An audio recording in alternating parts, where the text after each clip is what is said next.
ბერლინში 15 წლის ქართველი მოზარდი ერთ კვირაში ორჯერ დააკავეს.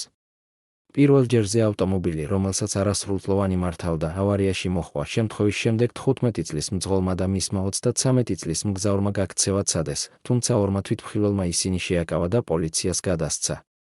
პოლიციამ ავტომანქანის ჩხრეკისას სხვადასხვა ძვირფასეულობა, ხელჩანთები, საფულეები და საბანკო ბარათები იპოვა. სამართალდამცველების ვარაუდით, ეს ნივთები სხვადასხვა დროს არის მოპარული. მოზარდი არასრულწლოვანთა დახმარების სამსახურს გადაეცა.